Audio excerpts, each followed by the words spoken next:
folks, and welcome to Hey Adora, your queer she-her podcast. I'm Force Captain Meth, they, them. And I am Princess Jenny, she, her. And today we are talking about gay in the North. Yes. We are talking about some cold-ass queers. I'm really excited about this episode. Gays that don't like to camp. Like me. I'm learning, though. I love Gays camping. in need of a space heater. Yep, all true. This is Season 2, Episode 5, Whiteout. Whiteout was written by Laura Sreebney, storyboard by Steve Cooper, Charlemagne Coe, and Mandy Clotworthy. Storyboard by Leanne Hughes. Let's get into this ice-cold episode. I love this episode, and it is the gayest gay that ever gayed. It's another wonderful episode. Wonderfully gay, wonderfully comic, wonderfully rich in character development and authenticity. Just really strong episode right on the heels of the last. This has got some delicious Adora, which obviously we love here. Yes, but it also has delicious Scorpok. Scorpok. Scorpok pal ship. Yes, which we also just love to see. We friendship the hell out of. Oh, yes. I friendship the hell out of them. I love any episode that features them having screen time together. And just like a lot of just general shenanery, we've got some great horror tropes at play. Yeah. We've got a lot of great goofiness, things going awry. You know, things going awry. Superpal Trio being ridiculous. What could possibly go wrong? Indeed. Spoiler alert, everything. Indeed. Shall we jump into it? Let's do the thing. All right, so here we are in the Northern Reach, aka Etherian Antarctica. Oh, see, I thought it was Arctica, because it's the Northern Reach. Oh, is Antarctica the South? Yes, and I know why they're called Arctic and Antarctic. Tell us! Okay, so Arctic means with bears.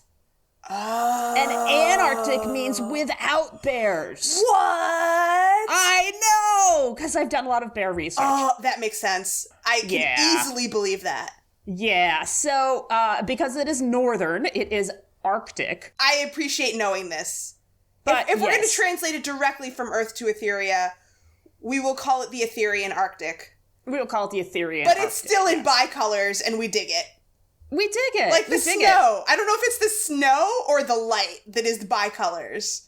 Yeah. But it's still blue, purple, and pink. Yeah, and it's like always dark. Yeah, so, there's no white snow in Etheria. No. We love it. And the sky is always bisexual in the most northern part of Etheria. In every part of Etheria. So we start out with a big overhead shot of this horde base in a blizzard. And we see there is evidence of drilling. There's a big hole over on one side that is geometrically perfect with a plank bridge across it. So we see there has been drilling there. The blizzard is vigorously blizzarding. And then inside we see Entrapta working hard in a lab, looking very happy about it, doing her thing. Catra looks cold and miserable and wants to know why this is taking so long because she was promised a weapon. Yep. And Entrapta clarifies that she never said weapon, that she said tech. And she's very excited about it. She is chair-spinning level excited. And I think at this point, we could say that Entrapta spinning around in her chair is something that she does as stimming. Oh, I can see that. When she is so excited that she just cannot handle it, that's what she does. I like that. And it really is helpful to her. I love that. Here's some things that I noticed in this very short scene that you described. One, Catra is covered in fur and yet is freezing in the Northern Reach. Well, because house cats do not like to be cold. Well, unless you have like big fluffy house cats. Like if you have like Norwegians or Maine Coons, they're made for like... Yeah, that's true. They're like made for the cold. That's true. Catra is not one of those. No, she's not. By the way, if you want to see the cutest thing ever, Google Norwegian forest cats in the snow. It's so cute. Anyway, also, everybody's snow gear is incredible in this episode, and I love it. And I love how the Horde all have like a uniform snow gear, but yet Catra still insists on having her low-slung asymmetric punk belt. Yep. Like, and there are so many, like, unnecessary, or necessary, I'm gonna go with gratuitous, perhaps, shots of Catra's, like, curve and the like, asymmetric punk bit. It's like fan service. It is fan service. It's like anime-style fan service. It is, and actually, there's a part of me that wonders if that's the kind of small thing that we should note as sort of micro-racist aggression, because, again, Catra is coded as a POC character. Why doesn't she get to be warm like everyone else? Why does her body always have to be coded as sexy and primal at the expense of her being warm and properly geared like everyone else? Sure. Or, you know, maybe that's something they weren't thinking about, but maybe subconsciously they weren't thinking about it because it's coded in people's minds that this, you know, hot, spicy Latina doesn't need to be warm. She just needs to be sexy. It's true. Nobody else is complaining about the cold, but to be fair, they're all bundled up like shit. Yeah. Scorpia even has these giant, awesome, like, fingerless gloves on her pincers. Absolutely. I think that's a wonderful thing to kind of, like, keep in the back of your mind as we go forward with this episode and just kind of see what that. Yes, but all very good. All very good. And I love that Catra's like, you don't have a friggin' space heater. Because, like, I'm with Catra on this, but we don't get there yet. No, so. I agree completely, but it's also very in character for Entrapta to be like, we're going on an expedition! I need all the science equipment! But she's not going to think about the practical stuff. She's not thinking about blankets and space heaters and what kind of conditions are going to be there for their fragile human Etherian bodies. Right, who needs that She's anyway? just thinking about the science. So Entrapta, she clarifies, she didn't say weapon, she said tech, and it's buried deep beneath the ice, hence the drilling, and it's powerful AF, probably from the first one's supercomputer. Yep. And Catra is worried about returning empty-handed if they don't find this mythical piece of shit. And Entrapta is not worried about that at all because a scientist never returns empty-handed. There's always data. Aww. Which Catra could give a frozen rat's ass about data. That's true. Catra's just like, we need to get our shit, and Entrapta's like, but information. And Catra's like, I don't give a fuck about information. I'm cold. Get me material things. Get me my material thing that I came here for. Yes. My last note for this scene is all caps, Catra. Find something useful or we're leaving. Usual Catra threats and crankiness. I have a lot of negative things to say and I hate flowers. I love this. And I love the ending shot before we get to our opening theme is outside the base, a creature crashes through the snow, roaring and writhing. And this is a setup of, we're going to talk a little bit more about this, but this is a setup where they use some, as Jenny mentioned, some horror tropes related to the isolation horror. So we're gonna get there in a tiny bit, and we're gonna drop some classic names for that. So nice. So let's do some credits. We're gonna win in the end, or do we? Jenny, do you think we do? Want to take a bet on it? I don't know, man. I'm not a betting man myself. Okay. Who knows if we're gonna win in the end? Who knows if we're gonna win in the end? Dicey, man. It's dicey. I will put 5 doll hairs on the... I will see your 5 doll hairs. Okay, we'll so I'm see. going to put 5 doll hairs on them winning in the end. Them, of course, being She-Ra and the Princesses of Power. All right, I will put 5 doll hairs down that Catra and Scorpia and Entrapta will win in the end. We'll see. Well, we'll see. We'll see what happens. We'll see. Let's see what happens as the Dragon's Daughter 5 cuts a beautiful line through the semi-frozen seas. I love this. And I love all of the Rebellion snow outfits. And they're super cute. Can we talk about those for a second? Yes, please. Okay, so I just have a couple of different things that I love about them, and then if you want to go into more depth, I invite that. Sure. So first, Glimmer has adorable earmuffs. Mm-hmm. Bo is wearing the cutest mittens, and also how does he use an iPad with mittens? Magic, yeah. It's magic. And also his jacket is cut so he kind of has, like, the illusion of a midriff showing, but I think he's wearing, like, a thermal under it. Yes, I was thinking it was like a cummerbund made of, like, polar fleece. A polar fleece cummerbund. Either way, he's not really showing his midriff, but his jacket still has to give the illusion Exactly. It's like a crop top, you know. Bo is never going to wear a full-length top in any universe under any conditions. No, absolutely not. Absolutely not. That's just not what bows do. Mm-mm. Okay, so now we have Seahawk's big puffy coat and goggles that I love the fact that, and fingerless gloves. So, see, and this kind of ties into Seahawk's whole "am I cool" thing. So Seahawk's big puffy coat is open. His goggles are on the top of his head. And he's wearing fingerless gloves in the Arctic, which means he kind of has all of these, like, accessories for not being cold, and yet he's not really using them to the full advantage because he's cool.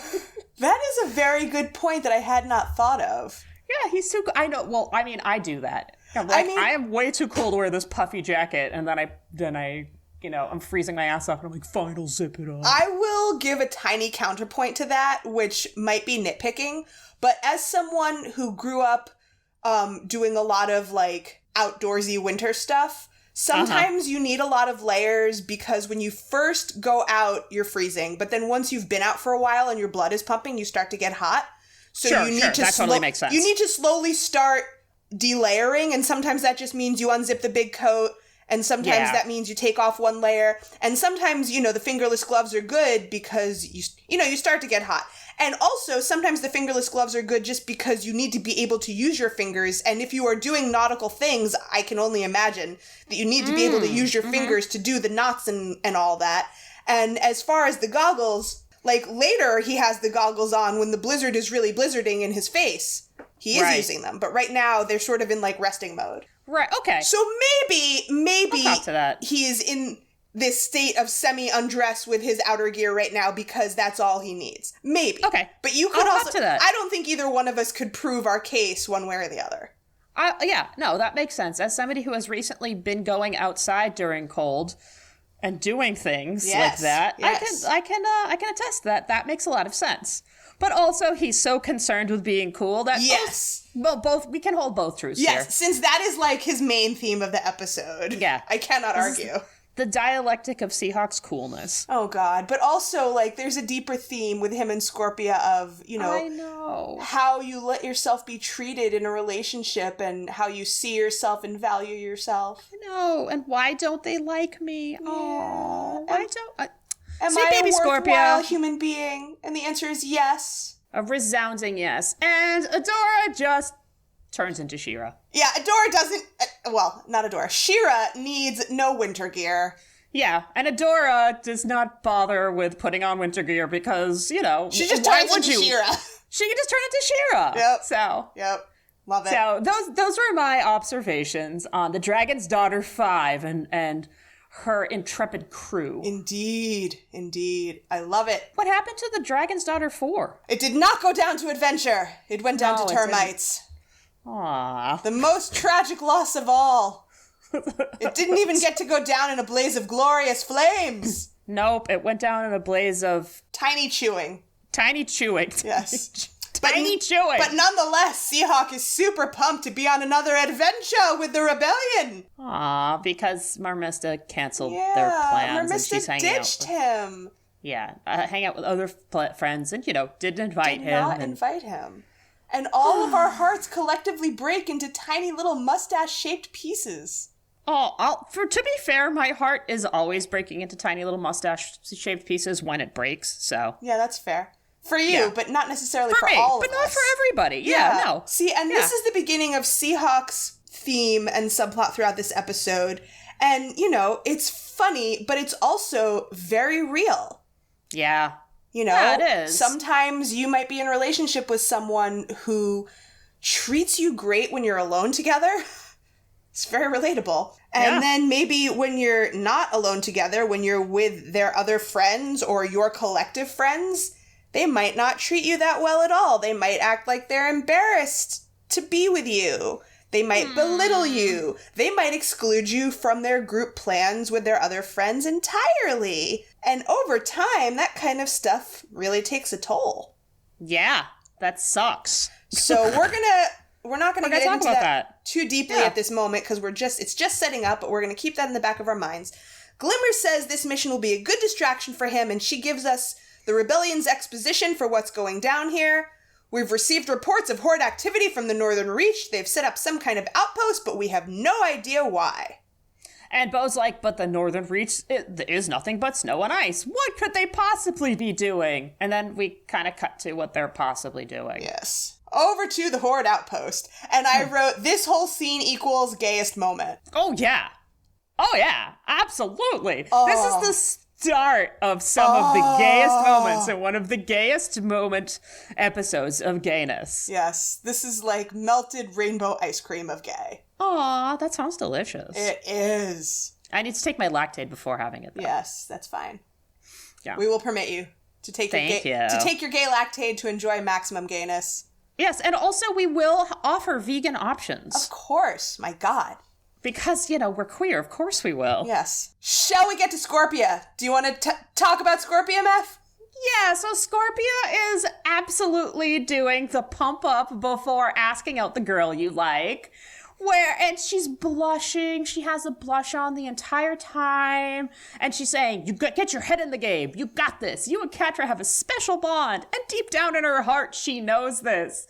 And I'm like, work up that courage, you sweet cinnamon roll. You got this. Mm-hmm. Like, I'm with you, Scorpia. You do this. Mm-hmm. So Scorpia does the thing. She tries so hard to do the thing. Catra's all jerky, looking for the space heater. She's super cold. She's snarky and sarcastic. And Scorpia asks her out. And it's so awkward. But who hasn't had that It's so moment? awkward because Catra doesn't notice that she's just been asked out, which is also kind of relatable. Yeah, it's totally is. And Scorpia's doing her damnedest to not be a useless lesbian disaster. Like, really, she's doing it. She's like, hey, I like you. Let's go out. Let's, I don't know, play a board game or other types of bonding activity. But also, I don't know. she's trying really hard to ask her crush out on a date without using the word date. Yeah. And Catra's just not getting it. Yeah. And Scorpia's like, I might die of queer emotional softness in the next 30 seconds, but if I don't, would you maybe want to hang out with me sometime? And Catra's like, Catra's like, we are hanging out, like, right now. Like, what do you mean? I know, because And Scorpia's like, totally, totes. Sure. But what I meant was, like, outside work hours. But I'm gonna have an aneurysm trying not to say the word date. And while I do that, I will have to knock over this first one's data crystal from episode 105. And Catra picks it up. Call back, and Catra's like, what is this? And then Entrapta comes hurtling into the scene, freaking out, tells her to be careful with the murder virus. And Catra's incredulous. You brought a murder virus and not a blanket? And I was like, who doesn't travel with a murder virus? Yeah, and, if you're Entrapta. And then we get some more very necessary exposition. Entrapta says, it does other things. For example, when it infected She-Ra, she lost her powers. Also, she got very floppy. And Catra's like, She-Ra, you say? Golden Retriever headcock. All of the Golden Retriever headcock. And then all of a sudden, Catra's super paying attention, and Scorpia's like, why are we talking about your ex? And Catra's stoked that there is a, quote, She-Ra off switch. Yeah, and Scorpia, this whole episode for Scorpia is a real challenge. Scorpia desperately tries to salvage this moment. She says, so anyway, in non-She-Ra business, when I said we could do something, and then she's clit blocked again when the giant alarm goes off. Aww. Uh-oh. What's this? And it's a small bump, but it's fine. Our drilling bots have gone offline. All of them. At once. But it's probably fine. It's probably fine. When Entrapta announces this news that it's probably fine, it's just a minor bump, but all the bots have gone offline at once, Catra looks so annoyed and bemused. She's got her one eye is a little tiny bit twitching, and so I feel like that is Catra's reverse gay smirk. Oh, yeah, like, instead of being kind of puppyish like Adora's reverse gay smirk, like, oh, she's kind of like... Oh, yeah, Catra's is like, what? And then Scorpia's looking at Catra like, no, I'm never gonna get her attention back now. And they're both kind of just like woebegone, and it's very cute. Aww. So I just, that was a moment for me that I was just like, you gotta have that moment. Absolutely. So I'm going to go into Professor Smartbrain moment here and talk about isolation horror. Yes. So, while the episode itself is not framed as a horror, we don't have the scary and, we don't have particularly a lot of the things that would define a horror episode like we did in Signals, for example. We do use a lot of tropes here from the isolation horror, specifically from a couple of different ones, which I'm going to call out. So, the isolation horror is a subgenre of psychological horror where its person or team is placed in an isolated situation, a cabin in the woods, an Arctic outpost during a storm, spaceship, last person alive, the Overlook Hotel, for example, and is in a situation of imminent danger. So the horror here comes from the isolation and fear of being alone and having to survive in a dangerous situation without outside assistance. With a creature. The creature, exactly. And the infection. The infection is a big one. So isolation is a major trope used in horror, but isolation horror specifically uses this trope as a main source of terror. And some really great examples of isolation horror are The Shining, classic. The first Alien movie, The Thing, which I'm going to be calling in a moment, 28 Days Later, Misery, and the most recent one that I've seen is there's a kind of a side adaptation of H.P. Lovecraft, The Color Out of Space, which was made in 2019. It's a Nicolas Cage movie, and it's about this alien that comes to this farmhouse in the middle of nowhere and just takes out this entire family, once again, through infection. I never heard of that. The Color Out of Space? Yeah, it's awesome. I never heard of it. Jenny, it's so good. I gotta watch it. I love horror movies. It's so good, I know. So this entire episode calls a couple of different, brings in a couple of the different tropes here. And it comes from two very specific types of texts that I've identified, which are both influenced by the same text, which is really interesting. So the first one is the John Carpenter classic horror film, The Thing. So John Carpenter, horror guy, Halloween, also cult guy, Escape from New York, Escape from LA, Big Trouble in Little China, awesome director, one of the big genre director guys. The Thing is a John Carpenter isolation horror about scientists trapped in a small space in the Arctic. I think it's the Arctic or the Antarctic. A cold, small place where a creature is infecting them and is able to shapeshift into any of the crew before killing them. The other text that I want to reference is there's an episode of The X-Files, which is a little bit closer to this. And we'll see that with Berserker Shiro. First season of The X-Files episode, Ice. Mulder and Scully investigate the deaths of an Alaskan research team. Isolated and alone, the agents and their accompanying team discover the existence of an extraterrestrial parasite organism that drives their host into impulsive fits of rage. Like, I don't know, a murder virus, or that, might infect, giant bugs. Imagine that. Imagine that. Both of these come from a classic 1938 astounding science fiction story. So it was printed in Astounding Science Fiction, which was a horror pulp, called Who Goes There? So this is an old school, nice. This is cool. So both of them were very influenced by this. And it is the story of a group of people trapped in an Antarctic research outpost with shape-shifting alien monsters able to absorb and imitate any living being. So that one is a direct influence on The Thing. So we're seeing a couple of different things here. We're seeing the isolation by the blizzard, right? We're seeing also these two teams that are isolated and already antagonists with each other, but no one can really come to save them. They have to save themselves. And we're seeing that the danger is literally coming from inside. So the danger is coming from a murder virus. So, this is definitely, this isn't influence. This isn't a pastiche like we talked about in Roll With It. Right, no. But this is absolutely an influence from these, kind of a direct influence from these kind of two texts.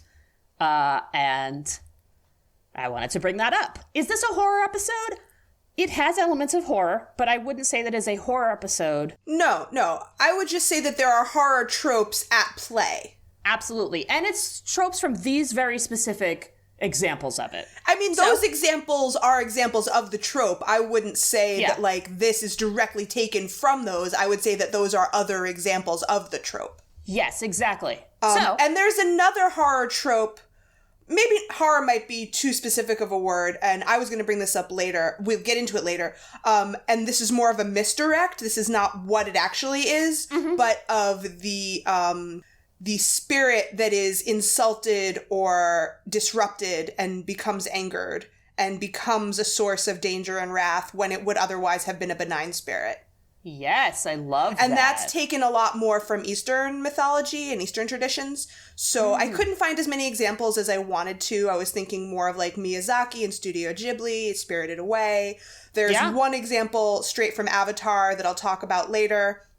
Because every time I tried, and I don't have as deep of a background in this as I would like, every time I tried to Google, like angered spirits, disrupted spirits, it just, everything went, because we are in the United States, everything went to, Indian burial grounds.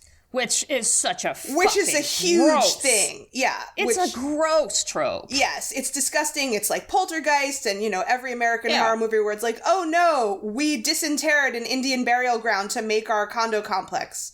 Right. And now they're angry.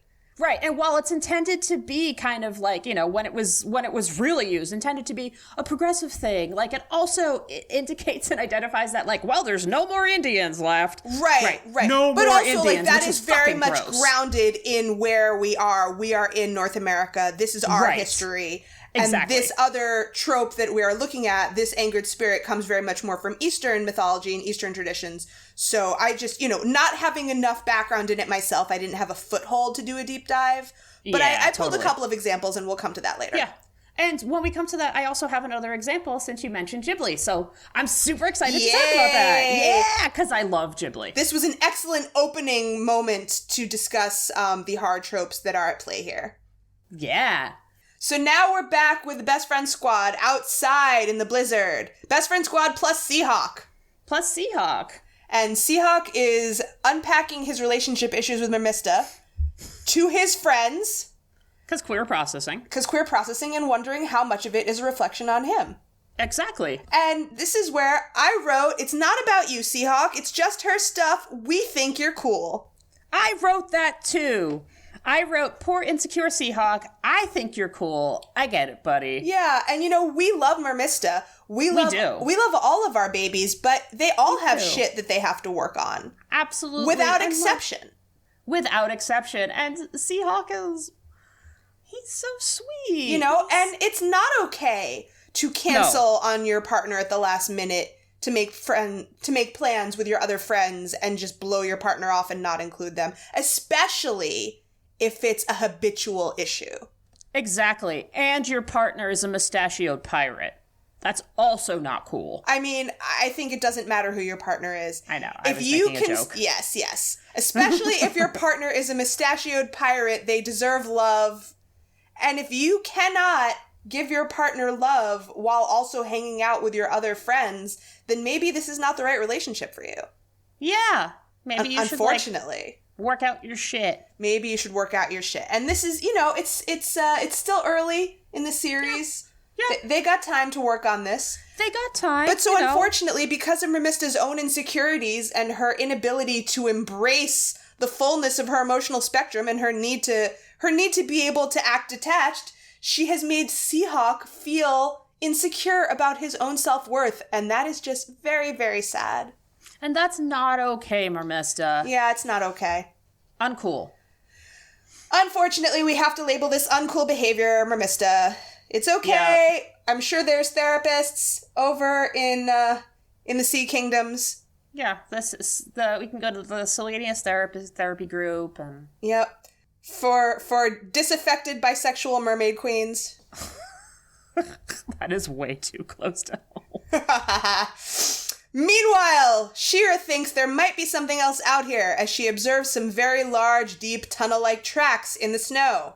Ed Seahawk tells tale of strange things happening in the Northern Reach. Voices in the wind, monsters in the snow, machines breaking down. You know. We could be next! But then he needs reassurance that he's cool. I am cool, right?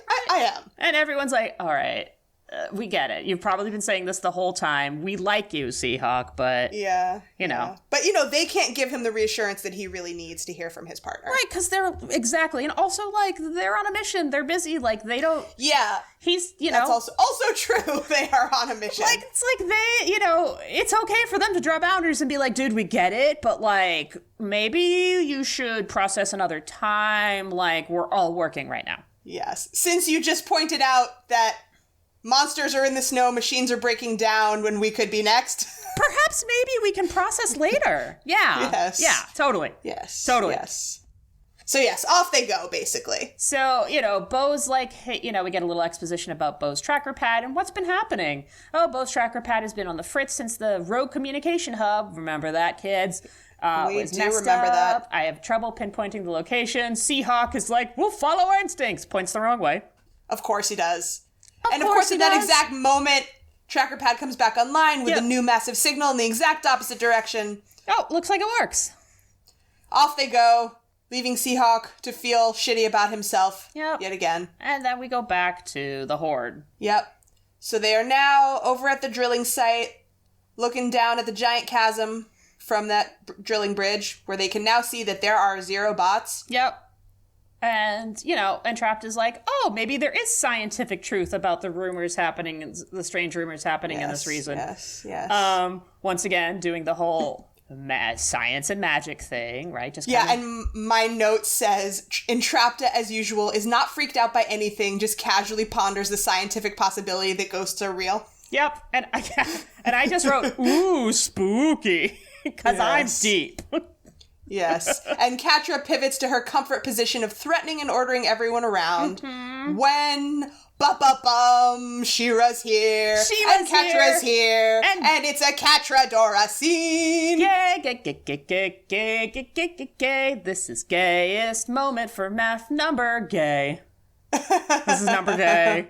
So we have... It's gayest scene, number gay. It's the gayest scene in this scene. So the snow clears and reveals the best friend squad and Seahawk standing behind She-Ra on the bridge. And now we have the two groups facing each other. Catra, She-Ra, it's been a while. Hey, Adora. So they haven't seen each other since the Battle of Bright Moon. No, they haven't. And they just ignore everyone and just run at each other. Yes. So She-Ra inadvertently shows Catra how clueless she is by suggesting that Shadow Weaver is the one who sent them out here as a punishment. Yeah. To keep them away from the real action. And since they lost the Battle of Bright Moon. Right. And Catra's like, you are so clueless. And they just gay at each other. Yep. They just run off to gay wrestle as per usual, leaving everyone else and there's like a behind. Beat where everyone just kind of looks at them and looks at each other and is like, well, I guess we gotta fight now. I guess we're supposed to fight, right? That's what happens now? And I love the Catra's like, you want us to go? Try and make us. My pleasure. And they just... like, these two dorks are just running off to fight each other alone. Yep. Again. And that reminded me of one of the recent memes that someone posted. We have this illustration in one of our She-Ra subgroups. It's a rather explicit illustration of Catra and Adora about to get frisky. And people just keep commenting on it every month or two to keep it current. And so someone posted a little thing under it. It's of Catra and Adora, rather, texting each other. And all it is one of them saying, die, and the other one saying, come kill me. And then the next one, like they're making out. Yeah. So that's what I think of when I think of this, is one of those like, oh, you're so stupid. No, you're stupid. Why don't you come make me? And then they just go off to kiss. And then they go off to make out. Yeah. But of course, at this moment, making out for them is fighting. Yes. Because they got to work that out. That's their love language right now. Yeah. They got to work that out. They got to go gay wrestle. So everybody takes a beat, and then we have the adventure with his lightsaber, and Scorpia. And poor Scorpia. This is not how tonight was supposed to go. Because I also hate it when the X shows up and just ruins the night. I mean, I know. Who wouldn't hate that? I know. Yeah, so they all have motivation to leap into battle. Yeah, so, and while they leap into battle, Seahawk and Scorpia decide they're going to gay process while fighting. I know, and before they start gay processing, I wrote, Seahawk and Scorpia are battling with lightsabers, apparently? Yeah. Not sure where they got lightsabers from. We're not going to have a weapons corner on that, because we all know what lightsabers are. Right, yeah, right. Yes. And now Seahawk and Scorpia start their gay processing. And it's like, would you describe me as cool? And Scorpia... While we're here... Scorpia's like, potentially. Yes. She's perfectly happy to engage in this conversation. Sure, and I love... She's a very generous friend. She is. And what I love about this is they're showing that these are people... And even though they're, like, you know, they're depicted as really just being soldiers on two sides of the war, not necessarily being, like, mortal enemies. And, of course, they would still have a conversation about their insecurities while they're fighting. Right. Scorpia and Seahawk are very much people first. Yeah. Totally. In everything. Yes. We have Bo trying to reason with Entrapta, and that backfires. Yep, and just, you know, again goes to show that Entrapta has zero sense of self-preservation or attachment to outcomes. Right, and Bo is always trying to, you know, get to the heart of the matter, so to speak. Right? Right, he doesn't want to fight, he wants to make her understand. Exactly. Which, once again, backfires. Yep. Meanwhile, Adora is still fighting, and She-Ra gets Catcher at sword point, but obviously and predictably, she cannot follow through. Okay, so we skipped over a very important thing where She-Ra transformed the sword into a rope and ties her up and pulls her back. And then turns the rope into a sword. Oh, okay, yes. Catra enjoys being tied up. Yeah. So then we get to this, because she's like all smug about it, right? And then Catra says, oh, please, you would never have the guts. And that echoes hologram Catra, I knew you couldn't do it. Yes, 100% accuracy. And I feel like we get like a beat where that runs across She-Ra's face, because Adora knows that. Of course. What's she gonna do? Yeah. She's like, oh, shit. That's like, right. Like, what's my next move? Right, what's my next move? I guess I should tie you up again, right? And of course, Catra uses this and says, you know, as much as I love our fights, it's way too cold for this. Mm-hmm. Why don't we try something new? And pulls out the disc and touches the sword with it. Mm-hmm. And then the sword grows red veins, and She-Ra cries out as waves of energy erupt from the sword. And Catra enjoys watching this so much. So much. And here is where I have another Professor Smartbrain moment. Oh, what's the topic? We are going to talk about the Berserker. I have no idea what that even is. Tell me. So the Berserker is a warrior that comes from actually Nordic history. Aha. Who is said to have fought in a trance-like fury that is like, they get into such a trance, they would howl like wild beasts, foam at the mouth, and gnaw at the rims of their shields. According to beliefs, during these fits, they were immune to steel and fire, and make great havoc in the ranks of the enemy. Wow. So, Berserker mode is literally when you go into a mode where you are essentially, like, blind to all things, and you just fight. And you fight so much that you are impervious to pain, you are impervious to, you're impervious to both pain and sometimes to injury. It's like that, like, adrenaline thing. It sounds like being on PCP. Kind of. So that's funny that you mentioned that, because there are a number of different theories as to how the Berserkers got to Berserker mode, because they were an actual phenomenon. The Berserker was an actual historic phenomenon. Wow. Is there a time period roughly for this? Just Nordic Middle Ages, you know. Okay. So the practice was commonly thought to be brought about by a combination of psychoactive drugs and entering a trance-like meditative state. The most likely candidate for the psychoactive drug would be henbane, which is, there were henbane seeds found next to corpses of the Berserker warriors. And that gives that, plus being in like a trance state, would enable this kind of mental and physical space for them to go into Berserker mode, right? Yeah, and I'm sure that once you start to go into that mode and you have it in your mind that this is what's happening, it would be easier to sustain it once you're in it. Exactly. It's you just let everything go and you're in this trance. Once you're in a trance-like mode and all this action is happening. And then you have drugs in your system. Yeah. You're going to keep going. That's wild. That is so cool.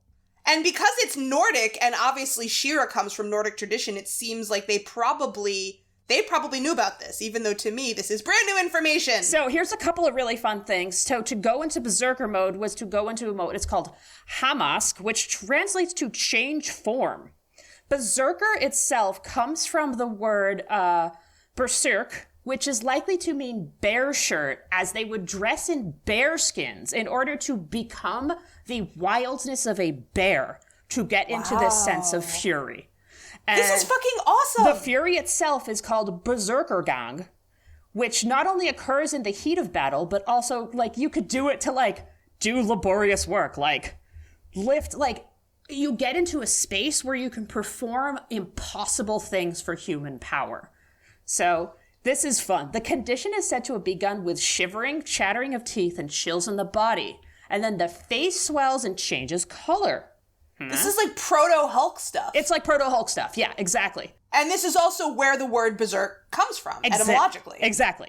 So when they get to that point, they are taken over by a great rage, howl like wild animals, and cut down everything they met without discriminating between friend and foe. This all tracks. Exactly. After a berserker warrior comes out of berserker mode, they, quote, go into a space where a great dulling of the mind and feebleness occur, which lasts for 1 or several days. So they have they have a calm down. And they act totally out of it. Yeah. Like our beautiful friend, Drunk Adora. Yeah. So, we have Berserker She-Ra. And that is your Professor Smartbrain moment on the warriors, the Berserker warriors. That is the coolest shit ever. Thank you. I thought that was pretty fun. That was really fun to research, because we're, a lot of folks are familiar with the kind of pop culture understanding of Berserker. It is actually, it's funny, when one plays as a barbarian in D&D, you can go into a Berserker mode. Wow. But this is kind of the historical, little bit of... This is a real thing from history. It's a real thing from history, and it's wild. And another really fun thing, before I completely go out of Professor Smartbrain space, is that the bear shirt thing carries over to Danish monarchs currently wear bear skins ceremoniously as a form of strength that comes from this. Wow. So there Rock we go. On. Yeah. Rock on, Professor Smartbrain. So fucking Berserker mode, we get a Berserker She-Ra who completely transforms into this creature of pure rage. And I think Catra does say at least once that she can make She-Ra go berserk. Yup. So that seems very intentional. Yeah. Nice. So we have terrifying shit going on here. Yeah. And Catra thinks it's pretty cool, because she thinks it's the best thing that's ever happened. Well, she's never seen Adora let go before. Also true. And attack her friends. But it kind of falls back on Catra when she then comes after Catra. Of course, because this Berserker She-Ra cannot be controlled. And this is probably one of the most violently terrifying scenes that we see in the entire show, where Catra attempts to, Catra then attempts to fight She-Ra because it's Adora. And Catra actually says desperately as they're fighting, Adora, wait. Yeah. She is the only one who never calls Adora She-Ra. Exactly. Even when Adora is in She-Ra mode. Exactly. And so, she sees crazy shit happening. She's like, yeah, fuck yeah, I can control this. Catra goes to fight her and essentially, like, contain her. Right. So here's the thing. Catra blinds She-Ra momentarily with snow to the face. Mm-hmm. Catra attempts to flip over She-Ra, but She-Ra grabs her ankle and slams her to the ground. It's violent. Yeah. And then we have the point where She-Ra is actually going to attack Catra with the sword until Scorpia stops it. Yep. And of course, Scorpia is the one who would always come to Catra's rescue, no matter what. Absolutely. And in Scorpia doing that, she knocks the sword out of Adora's hand, and then we have the beginning of Drunk Adora. Yep, and she ends Berserker mode. And then we have a little bit of exposition here from Entrapta saying, oh, I get it now. The sword got infected, not Adora herself. I guess she really is organic matter. Guess so! So I noticed that when Entrapta says this, I noticed, and I kind of pinked something in System Failure that I wanted to check out again. So I went back and kind of just did a little bit of research and checked it out. And I can, if folks are interested, I do have some timestamps and I do have some screenshots for this. So in System Failure, the sword is the thing that gets infected before She-Ra, right? And we see She-Ra start to turn into Berserker mode. We see like the beginning of it. So her eyes do get her red, and we do see the sword get veiny. And then Glimmer takes the sword away before she goes into full Berserker mode, and the sword itself gets fully corrupted. So we do see that from the hilt up through the magical clit, it is covered in the virus. We have her then turn into Drunk Adora until the virus disc is turned off. This is consistent with what is happening in this episode. But there are a couple of shots in System Failure where we have Adora pick up the sword again, and it is not infected. I want to go back to what is implied here and figure out if this is an inconsistency or if this is part of the world building or like a messy part of the world, like in see an animation or a messy part of world building, because there are a lot of gaps in the world building here. So in this, she turns into full Berserker mode. Right? Because she's first of all, she is She-Ra, right? And the connection is not broken in time. So we actually see the virus crawl up the entire sword and up into Adora, then She-Ra. So both she and the sword are fully covered and infected. And when she is disconnected from the sword, we see that the sword is still fully infected and infected throughout the entire episode because it's, right. It's the important part of the episode to know that the sword becomes infected. Adora is affected by it. And we see that Catra, deduces that once she has the fully infected sword, she has control over Adora/She-Ra. So that well, she thinks she has control. She thinks she does. But this is the implication that we have here. Yeah. For all the viewer knows, this is what's happening. So then my question here is when she is disconnected from the sword and the sword is not fully infected, will she, because we see she doesn't become She-Ra. So does the sword have to be fully infected for her to become Berserker? Or is it a gradient? Or did they just screw up the animation? I think that's a great question that could probably, as all of your world-building questions, there's a lot of possible answers. Absolutely. And I think that what you just told us about the history of Berserker warriors, obviously that is the origin of where they created this, but it doesn't necessarily have to be identical. So the fact that, the come-down mode follows Berserker mode, right. That's the origin of this, but it doesn't have to mean that that's exactly how it's going to go here. Absolutely. So, it is an inconsistency that she picked up the sword again in System Failure and didn't turn into Berserker She-Ra. Right. Versus here, it's implied that every time she touches the sword, she's going to turn back into Berserker She-Ra. Right. And also, can you remind me, at the end of System Failure, did they end the murder virus by destroying the disc or just by, turning it off? By turning it off. Right, So that's what I thought. That's what they said. That's why she still has the disc. They turned it off. Right. Well, I thought maybe they broke it and then they put it back together. I couldn't remember if they had done that. Yeah. So they just had to turn it off. And versus this time, they just had to touch it to the thing. And then in order to end it, they had to break it. Right, exactly. So that alone is an inconsistency.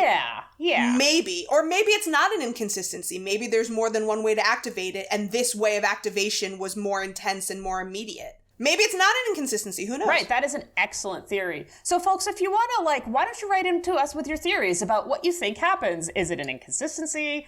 Is it, can we retcon this? What is going on? Because they do have a fair number of world-building inconsistencies eventually. Yeah. And just for me personally, and this is the kind of fan that I am, I generally don't get that bent out of shape about inconsistencies as long as it's not to do with character traits and character development. Yeah, I if totally you get that, start to have inconsistencies with your characters, that's when you lose me. Yeah, Jenny, you're definitely a big character person, so I totally get that. Yep.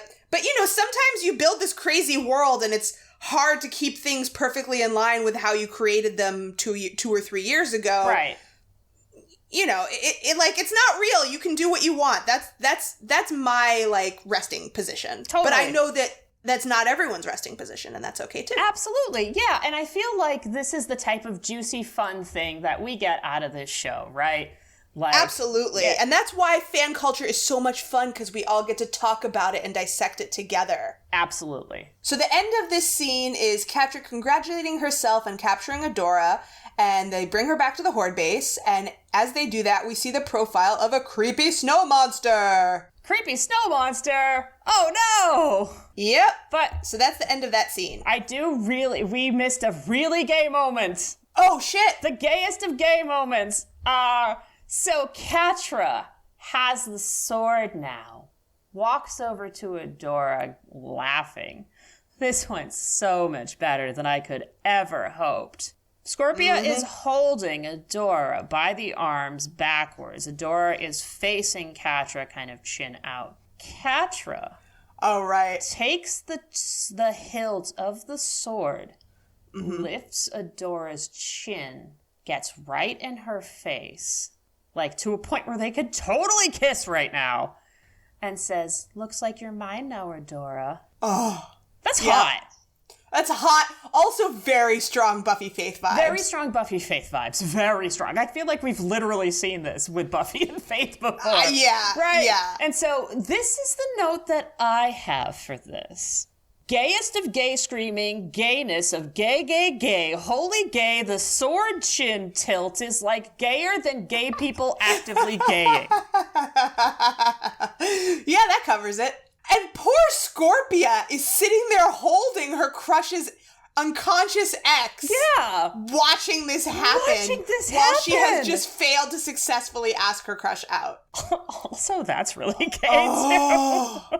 It's layers and layers of gay. Hence, this is like a layered rainbow cake of gay. So off they go. Off they go. And meanwhile, below in the ice wreckage. So during that fight, at one point, She-Ra got her sword stuck in the ice, and in order to wrench it back out, she caused a giant, ice slide, and Glimmer, Bow, and Seahawk all fell way down this cliff of ice, and now they're way, way down there. Yeah. And so now we find them pulling themselves out of this ice wreckage.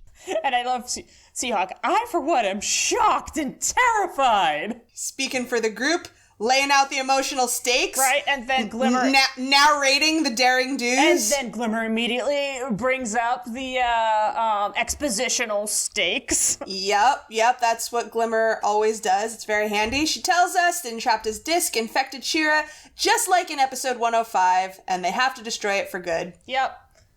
And so Seahawk's like, well, let's teleport up there. Adventure!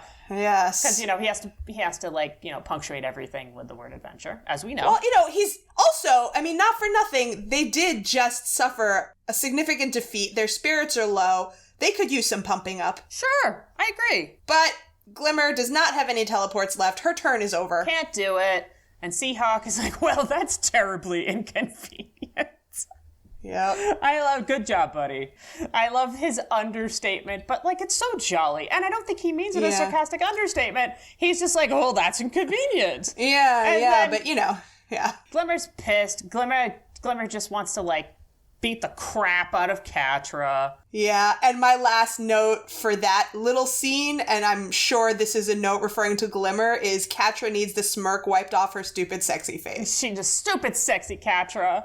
Yeah, so I also have that. We have another stupid sexy Catra moment. And then we quickly go back to the Horde base. Yep. Where the Superpal Trio stands over an unconscious Adora. Ugh, and this is really gay. Of course. Always so perfect. Look at you now. You've come back to the Horde under my command.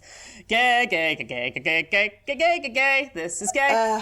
And poor Scorpia, uncharacteristically low enthusiasm. Yep. So we're keeping her. And of course Catra's like, you saw her. We have the power to make her go berserk. Indeed, and now we understand the full nature of what that means. And it's like, I wonder which of my friends I'll have you annihilate first, because gay. Yes. And so then Catra and Scorpia both laugh, but so they're very different types of laughter. Catra, be gay do crime, giggles. Yep. Scorpia, awkward sad laughter as her soul dies inside. So sad. So sad. We love you. And Entrapta, of course, is still focused on finding the first one's tech that they actually came for. And she just needs a little more time. Because she really loves asking for that, doesn't she? Oh, yeah, because, she's doing a lot. She's never going to run out of scientific things to be doing if you will just give her a little more time. But, Catra's back in the material world and saying the dumb mission is over. We have the ultimate weapon. Once again, Catra is looking for a weapon, not for Data. Yep. And also, she's not looking at the big picture anymore. Like, the weapon that they came for is a source of power that's going to charge Hordak's giant portal to bring in alien troops. But she's not even thinking about that. She just cares that she's got She-Ra. She just wants to see him. Right, exactly. And, Entrapta's like, ooh, Portal. And Catra's like, ooh, Adora. And Scorpia's like, ooh, Catra. It's a perfect little merry-go-round. Oh. And oops, alarm bells.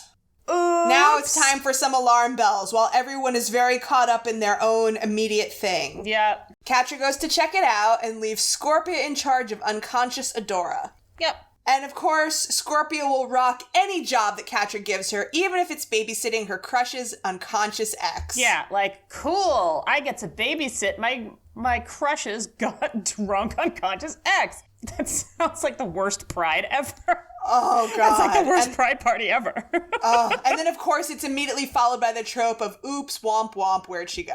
And we have the physical comedy bit with Entrapta's hair hands, and I love it. Yep. Womp, womp. So now we know we're set up for some good physical comedy to come as we transition back to the nearby cliffside where Bo Glimmer and Seahawk are scaling a treacherous cliff while Seahawk continues his rant of insecurity. And I have here, oh, wait. They're in the middle of the coldest place on Etheria, and Seahawk keeps asking if he's cool. Well, they got nothing else to do. But get it cold and cool. Oh, right.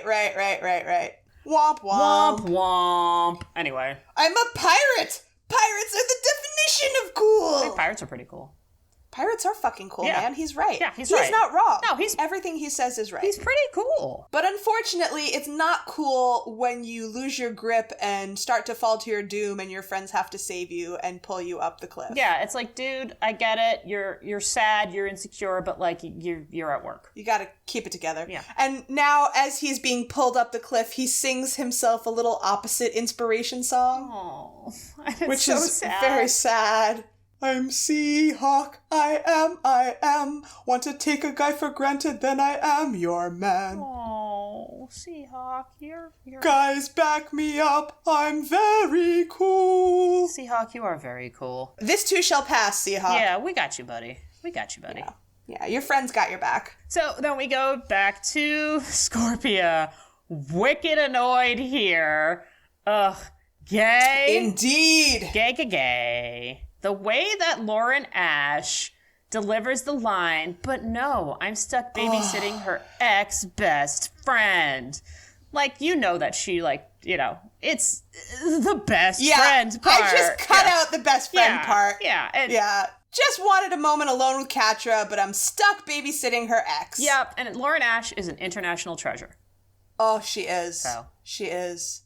And obviously that's a gayest moment. Obviously. Yes, but then enter Drunk Adora. We love Drunk Adora so much. Drunk Adora, she's hanging out with a mop.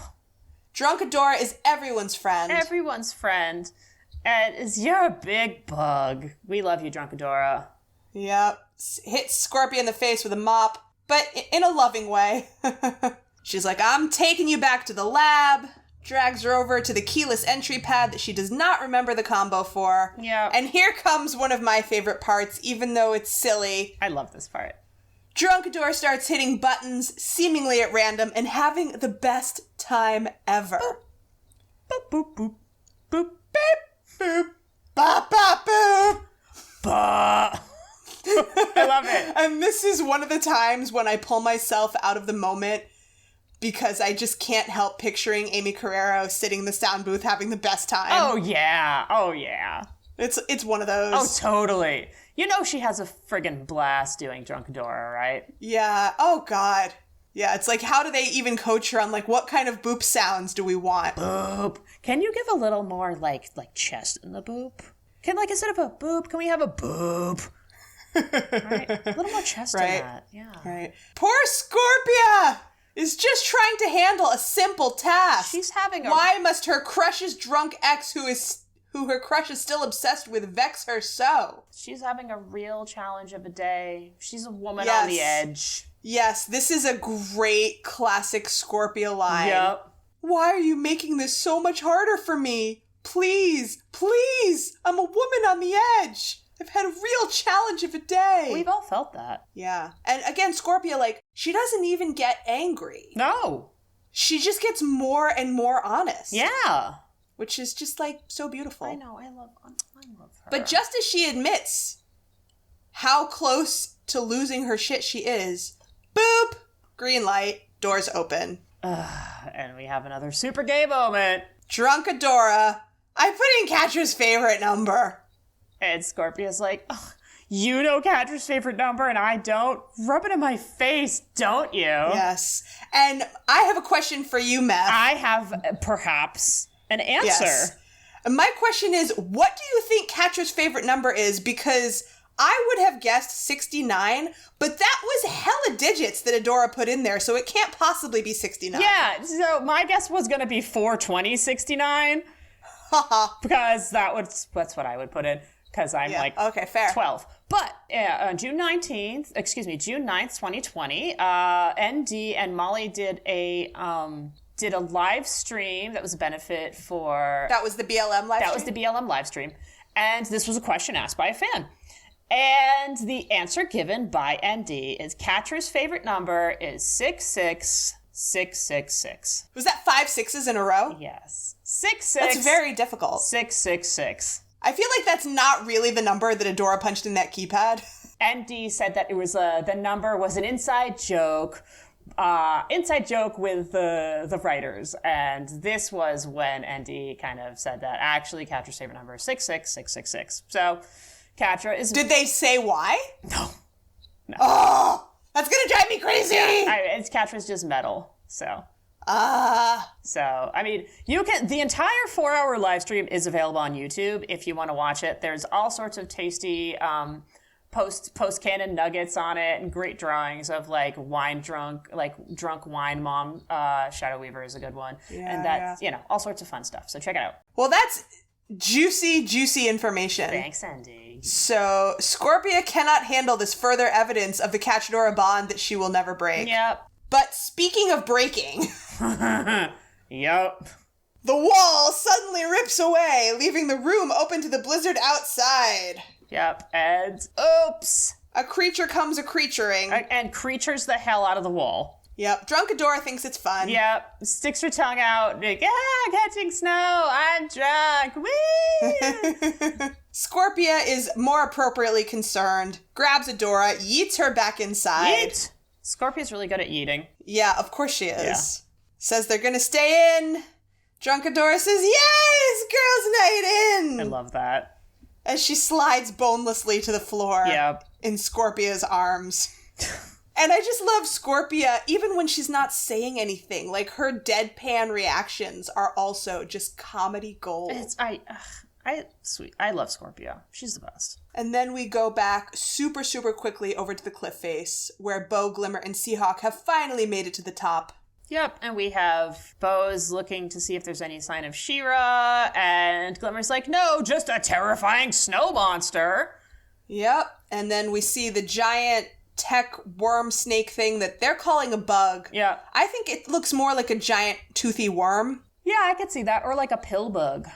Because it kind of like rolls up too. Yeah, it could be a pill bug. Yeah. Anyway, but they're calling it a bug. They're calling it a bug. Anyway, so then my last note there is shenanery time. They have to fight the giant monster bug. Yep, which she thinks huge. Yes, and so then while they're occupied with that, we go back to the Horde base. So we go back to the Horde base, and Scorpia's like, I can't believe I'm stuck in the closet here with you. And I just giggled. Yes, of course. Because I'm, of course. I'm very mature. And then we do have Seahawk coming in to, the closet with his goggles on. And he is wearing his goggles because now, in the blizzard, he actually needs them. It makes sense. Sense. Though I don't know why it wouldn't make sense to wear goggles while you're sailing through a frozen sea, but you know what? Maybe it wasn't that windy. Maybe it wasn't that windy. Yeah. So, Nobody else was wearing goggles. And they do look very impressive right now. He's framed with the wind behind him. He looks very cool. He does. I think Seahawk looks very cool. I agree. And Scorpia sees him first, hoping that it's Catra, but when she sees that it's Seahawk, she says, Inspector Pirate? Which I love that callback. Of course. Because she's met him before. Yeah, and she only knows him as Inspector Pirate. Seahawk is like, I'm here to rescue you. And we're like, I'm Drunk Adora. I'm here. More like, I'm here to rescue you. Snort, snort, falling over. Then we have the Inspector Pirate and Big Bug Show, episode 2. Oh, I love them. So good. I love them. Good. Scorpock. I love it. Yeah. I love it. Yeah. I love it. I gotta get it used to, my mouth needs to get used to the taste of it, but... Yeah, no problem. Scorpock. No problem. So we have some great Scorpock here. Mm-hmm. And Seahawk doesn't know what's going on. It's like, that doesn't make any sense. And it's like, yeah, of course it doesn't. She's fucking drunk. But they begin to fight over her. They're pulling on her arms, tug-of-war style. Which is so goofy. Yeah, it's goofy. It's childish. It sets up the fact that this is not a serious fight. And Adora stops them both in the middle with her drunken affection. She pats them both on each cheek and tearfully proclaims, "You guys are my best friends." Meanwhile, we go back to Catra, who just really hates this place because she, she's got the infected sword. She's trying to deal with whatever the hell is causing this alarm to go off. She sees something big.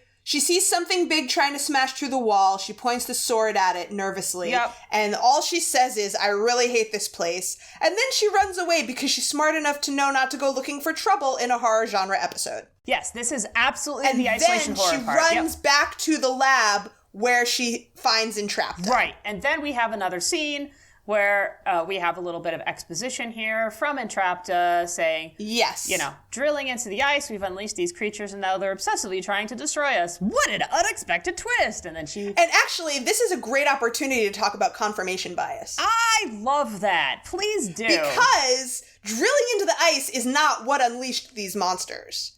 Even though it would be an easy conclusion to come to, and it's the same conclusion that Bo comes to. Right. But that is not what caused the monsters to be unleashed. It was the murder virus in the first one's disc. The murder virus caused them to... Is what caused them to attack. Well, it caused them to go cuckoo bananas, but like... As soon as the murder virus is turned off, they go away. That's right. That's right. So it would be an easy conclusion to come to, and because it seems like an obvious correlation, that is what they assume happened. Right, but...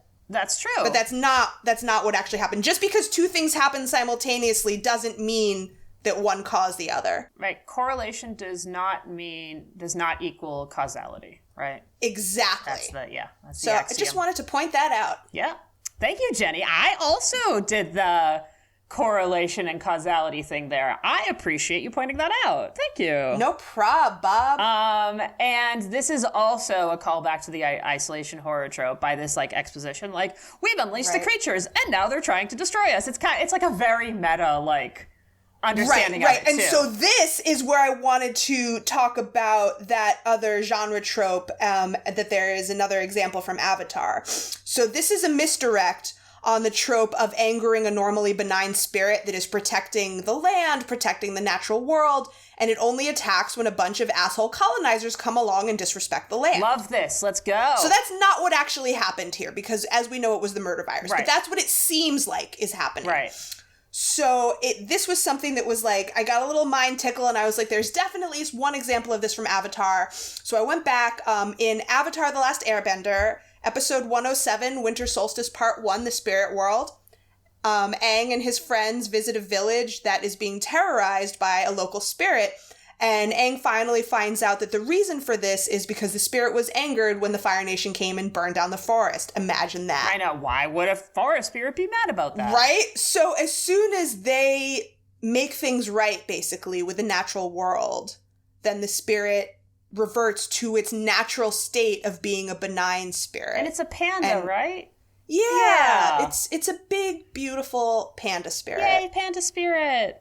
And so this is very much, and Avatar, is based in Asian and Eastern mythology. There's a lot of examples of this in Eastern mythology, and, it was hard for me to find more concrete examples. Mm-hmm. But there's a lot of examples in Studio Ghibli, mm-hmm. in the movie Spirited Away, which if you haven't seen it, you absolutely should. Gorgeous movie. There are a ton of spirits in there that have more than one form. Their natural form is benign, benevolent, but if they are angered, if they are disrespected, they become absolutely terrifying. Right, exactly. I totally get that. So. Yeah. And when you brought up Ghibli, this also pinged another one, Princess Mononoke. That's mm-hmm. like one of the like, that's like the driving like factor in it is that this, this angry spirit that is being disrupted by Irontown is taking over like the forest and is like totally going through and like completely corrupts everything in this like goopy, oily, kind of like the virus here. Yes. So that's another fantastic example. So also Princess Mononoke is awesome and everyone should watch it. Yeah. So that's what's happening here. We got some exposition. And Trapta unexpectedly jumping to a conclusion before she has all the data. And then we go back to the outside with Bo and Glimmer, who are squatting behind a snowdrift, trying to hide from these giant snow bugs. And Bo, like Entrapta, comes to the same conclusion that it's connected to the drilling, but then Glimmer notices their red eyes, and she guesses correctly that it's connected to the murder virus. Yep. And then she says, Catra! Right, because she incorrectly blames Catra for the murder virus when really it was actually Entrapta that brought it. Well, it was Entrapta that brought it, but it was it was Catra who decided to weaponize it. Entrapta only wanted to study it.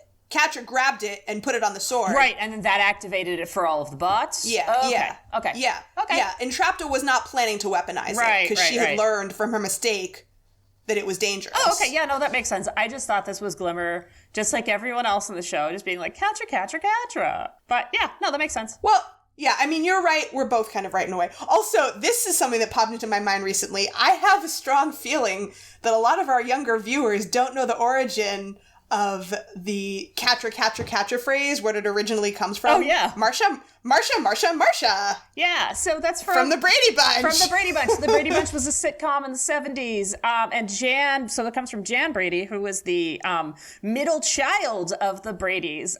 It was often overlooked. It's kind of a classic thing of the middle child syndrome, where, you're not the youngest and you're not the baby and you're not the oldest, so you kind of feel like a little left out. And, Marsha Brady. And Marsha was the oldest and she got tons of attention. Because she was, perfectly perfect in every way. Mm-hmm. So that comes from, Marsha comes from that. There was There was a specific line in a specific episode, and I do not fucking remember what it was. But, Jan says it's always about Marcia. Marcia, Marcia, Marcia. And if you've seen the meme of, a blonde woman that says, okay, Jan, and okay, any of these, okay, and then, fill in the blank here, that also comes from the reboot of the Brady Bunch movie, which was made in the 90s, where everything was gritty and sarcastic, and RuPaul played the school counselor, right? Yeah.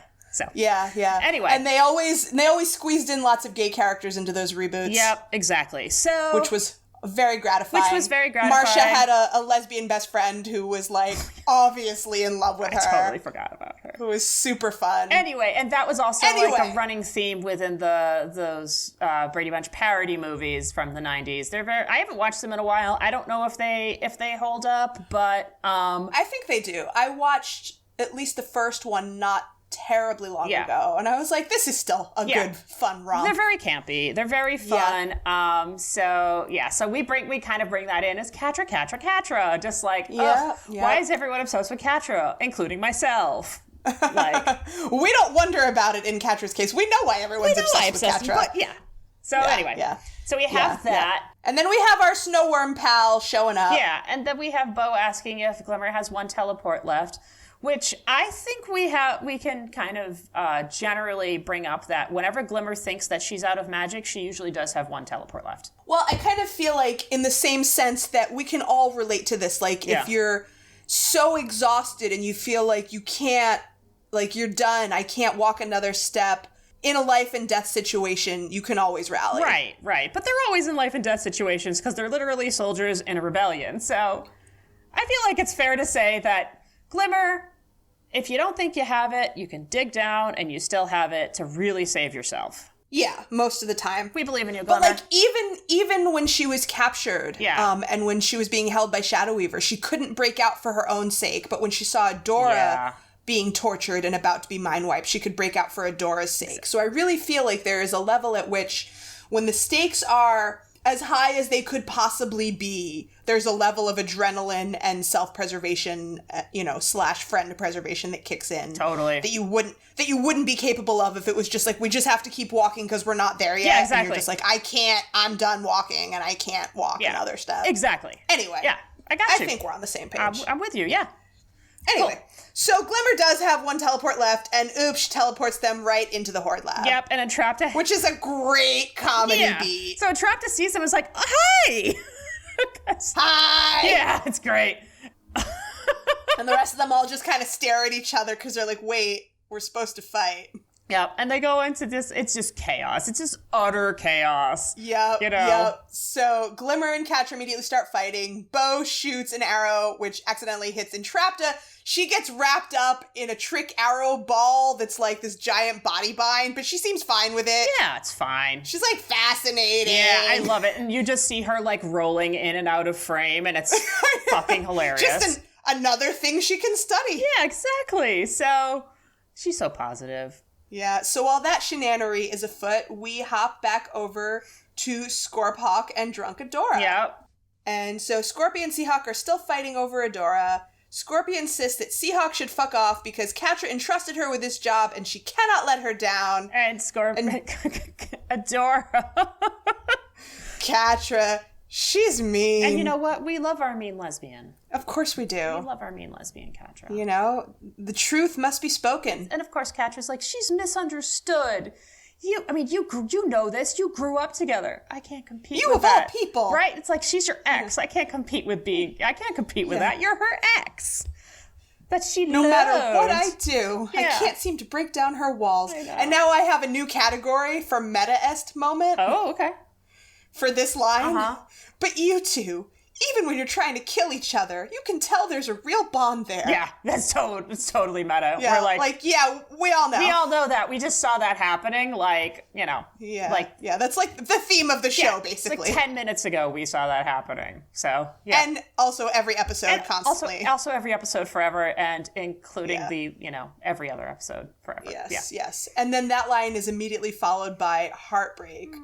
Because she says, I just wish you would see me as being worth her time, too. Yeah.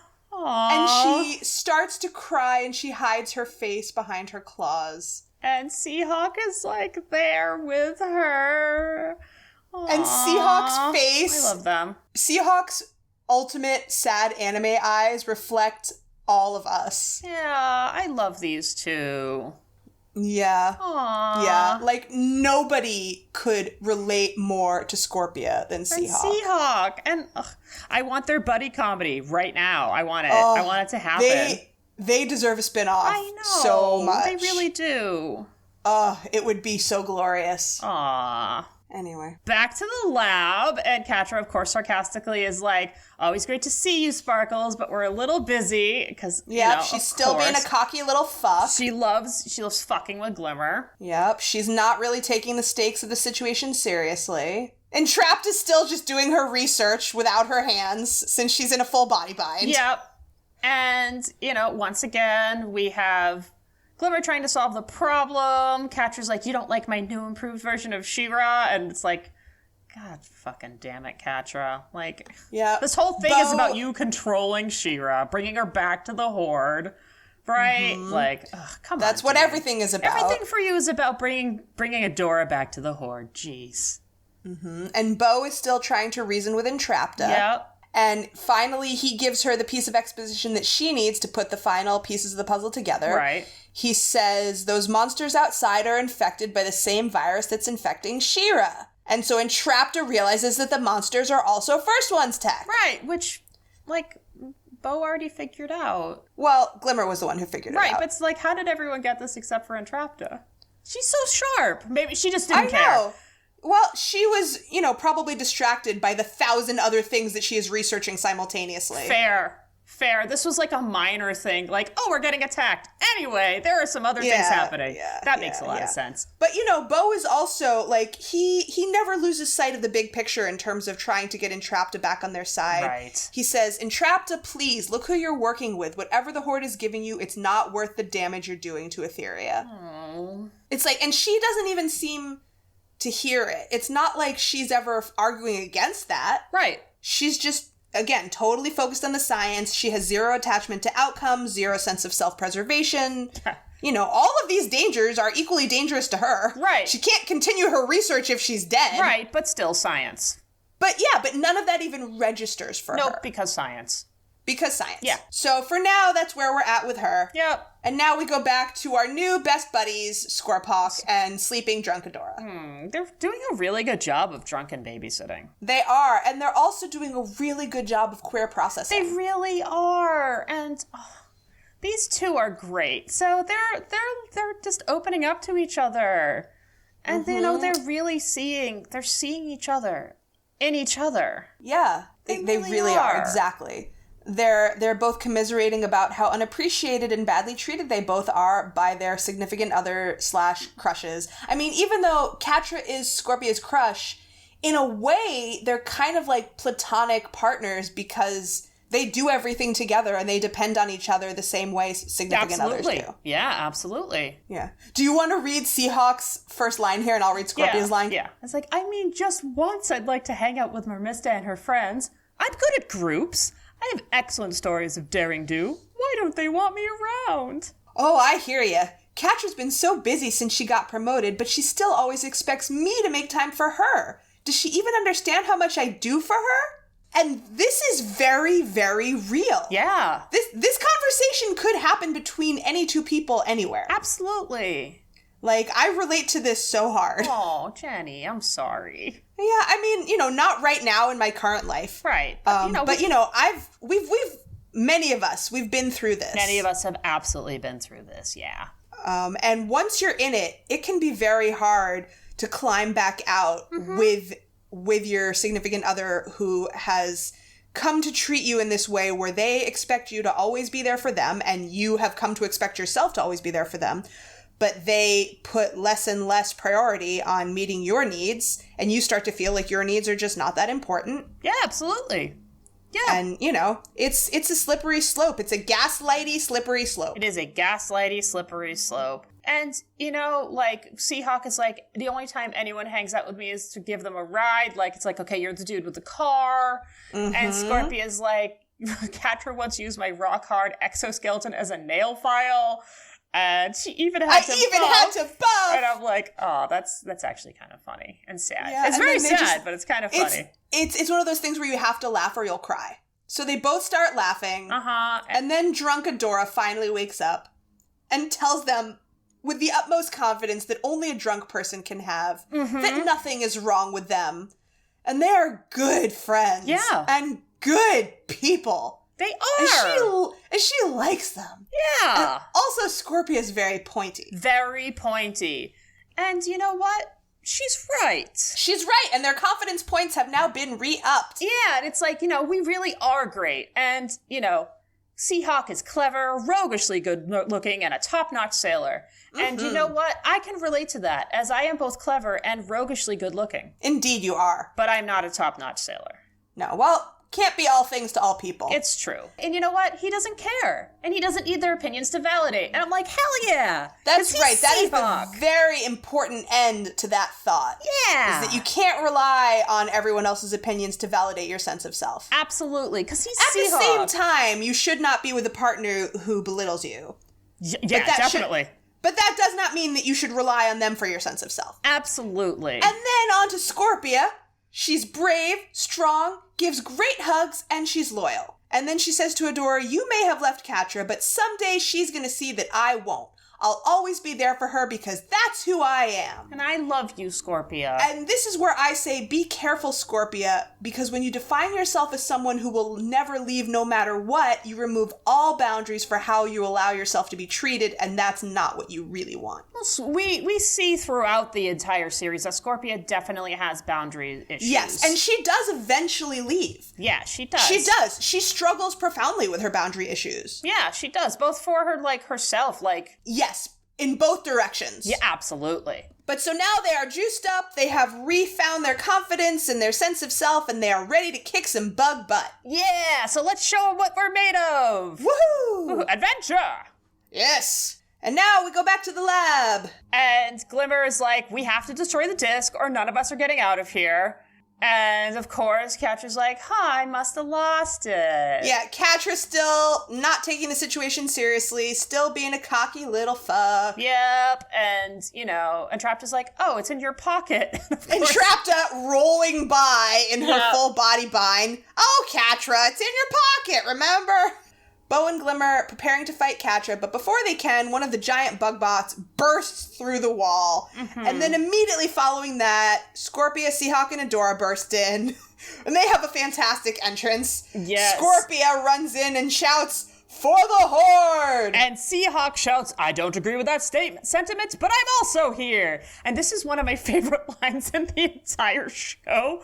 And I just love the delivery, and the actual line itself is great. And Jordan Fisher delivers it perfectly, and I love enemies unified to take on the greater enemy, and also whatever she says, but not that, is just always really funny. Yeah, it's great. And then Drunk Adora also is there, waving a mop like it's a sword, yelling, or probably more like it's a lightsaber. Yep. Because she's yelling, pew, pew! Which is amazing. And I also, think of the, recording booth. Can you have the pews a little closer together? Like more of a pew-pew and less of a pew? Let's get a couple of takes on those pews. Yep. And then Drunk Adora finally is reunited with the best friend squad. And she's like, hey, I know you. It's like, wow, dude, you're wicked drunk. Doesn't get any drunker than that. I feel like she's drunker this time than she was the last time, too.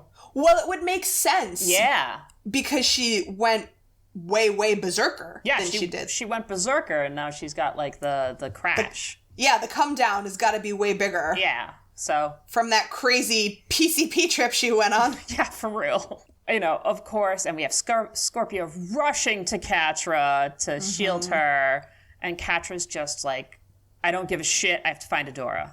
Yep, as usual, taking Scorpio for granted. And, Adora. So we've got Catra, Bo, and Glimmer fighting over the murder disc. Drunk Adora flops around with her mop, enjoying general merriment. Giant Bugbot continues to wreak havoc. And then, basically, there's a lot of shenanery, but for there, my next note jumps straight ahead to Scorpia destroys the disc to save Catra. Yeah, and my next note here is that Scorpia and Adora see the sword again, and they go reach for it, and Scorpia is like, nope, you don't get that sword, because if you do, then we're gonna deal with either Berserk She-Ra or in control, She-Ra in control by Catra. Either way, Scorpia's like, nope, fuck that. Yep. And then makes that not happen, Yeah. Part of the general havoc. Yep. So, and then we have more, like, Catra, like, just being like, I'm not destroying the disc, I'm not giving up control of Adora, and it's like, oh my god, dude. Basically, the whole situation is falling to shit, and Catra is not willing to admit to cut her losses, basically. Yeah, to cut her losses, which means giving up Adora. Right. And so, in the end, Scorpia has to save Catra from herself. Yeah. And she does so with a little help from her new best friend, Seahawk. Yeah, it seems to me that caring about someone is the greatest adventure of them all. Yep. And you can see in Scorpia's face that, like, she really takes that in. Yeah. She's like, thanks, friend. I got you. And she breaks the disc, and then the Bugbot's eyes turn from red to blue, and they immediately sawed off back from whence they came. Adora and Catra share a look, obviously trying to go gay wrestle somewhere, and then Scorpia just grabs Catra and, like, runs away. Yep, and Entrapta. Yeah, she grabs them both and just, like, takes off. And they're like, fuck this, we're leaving. Yep. And it's like Catra finally notices. First she's like, hey, put me down, fuck you. But then she finally looks up at Scorpia and notices the look on her face. Yeah, it's like pure, like, it's love and determination to save. Yes, yes. And Catra's like, she finally sees that, like, she can't fuck with Scorpia in this moment. Scorpia's in charge right now. Yeah, exactly. And Catra's like, And you see it kind of go across her face. It's like, okay. Yeah. Mm-hmm. At least, hey, this person's on my side, right? Like, this person's on my side, but also, like, this person is in charge right now. I am not in charge, and that's okay. Absolutely, yeah. And then Seahawk cries with his giant anime eyes as he watches his new compatriot depart, and he gives her the fisting salute. Yeah, the fisting salute. You got this. Since we know that fisting is his thing. It's true. He does flag it. Yep. And he's like, you got this, buddy. And then we have our final scene on the Horde ship. Oh, this scene's really sweet. So yes, it is. So you have Catra doing kitty sneezes. Yep. And looking really pathetic and shivery. And miserable, because she's like, what are you happy about? Scorpia puts a blanket around her. Yeah, yes, important. What are you happy about? She-Ra won, and we didn't get what we came for. And, once again, she's like, how are we going, the mission was a failure. How are we going to explain this to Hordak? It's like, and she sounds really vulnerable. Yeah, and terrified. On that last line. We saw what happened the last time, like, Hordak thought that she screwed up. He strangled her. Yeah. And over here is Entrapta just humming away. Yeah. Failure? This mission was a resounding success. And she rolls out this giant first one's pothole. Yeah. Basically. I'm like, this is like a coin. It's like a giant, like novelty penny. Like, it's in, like, the Batcave or some shit, right? Yeah. Ta-da! I got the first one's tech, and Catra's like, what the actual fuck? How long have you had that? And, of course, we have, like, the Entrapta being like, oh, I've had it for a while. But we were having so much fun! Yeah, because they were definitely having fun. That's Entrapta's point of view. If they're all together having any type of adventure, that equals fun. That's true, and, Catra's all business. But I guess Catra might have been having a tiny bit of fun wrestling with She-Ra. Oh, she was definitely having fun. Yeah. She said a bunch of times, this is the greatest thing that's ever happened. Right, exactly. She was absolutely having fun. So, she's like, this puppy will be able to power Hordak's portal technology, and then some! Hordak's gonna be thrilled! And then she rolls it off to the inside part of the ship, and then I have to ask, why don't Catra and Scorpia go to the inside part of the ship, since they're clearly freezing sitting out there in the cold, cold ocean air? Yeah, I don't know. But it wouldn't serve the scene if they did. No, it doesn't. So, that's the only Maybe answer. they needed to have a moment. Yes. I feel like they were like, needed to have a moment. And they did. Because Catra recognizes that. She's like, so Catra's all wrapped up. Scorpia does not have a blanket. And Catra says, thanks for getting us out of there. Yes. Scorpia doesn't have a blanket because she gave her blanket to Catra. She gave it to Catra.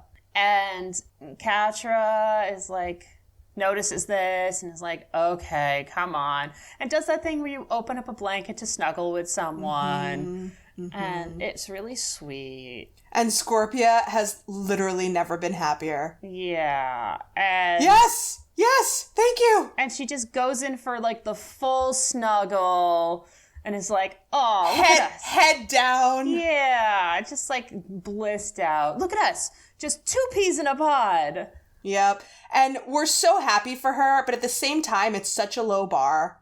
Yeah. For, you know, what's gonna make her happy and feel like she got her part of her needs met by this person who gives her so little. Exactly. But my last note is all in good time, sweet Scorpia, all in good time. You'll get what you need, my little bug friend. Or my big bug friend. Yes. Oh, gosh. Look at us. Just 2 peas in a pod. So when I brought it up before, I said board games, but I mean, it doesn't have to be board games. I mean, we can do anything. I mean, I'm open. I like it. I'm bowling. I mean, it's very difficult for me with my claws, but... So that's the end of another wonderful, wonderful episode. So... before we go to our what did we learn from this, I got a question. Okay. Who do you think won our bet? What was the bet? 5 doll hairs. Of, you know... who's gonna win in the end? Who's gonna win in the end? And you said the Horde, and I said the Rebellion, and I think we came out even because I think everyone won in the end. Well... They did, because nobody died. Nobody died. The Horde definitely won because they got the tech that they came for. Yeah. Okay. What did the Rebellion win? They got the base back. Because remember, they came to get the base. No, they didn't. Oh, you're right, they didn't.